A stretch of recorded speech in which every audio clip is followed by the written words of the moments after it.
মাঝখানে সেই লম্বা ছায়া। তার চোখের শূন্যতা আজ আরো গভীর। সে ধীরে ধীরে বলল, চৌকাটা আমাদের, এই জমিন আমাদের। তুমি প্রতিশ্রুতি দিয়েছিলে, কিন্তু সময় পূর্ণ। হাকিম চাচা বললেন, আমি শর্ত দিয়েছিলাম, ভেতরে নয়, আজান পবিত্র থাকবে। লম্বা ছায়া এক পা এগোতেই কার্পেটের উপর কালো দাগ পড়ল, যেন পোড়া চিহ্ন।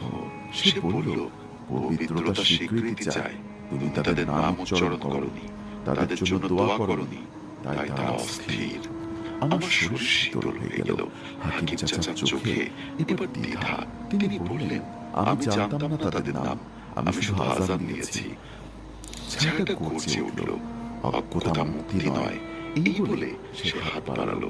হঠাৎ মসজিদের ভিতরের বাতাস ঘুরপাক খেতে লাগলো।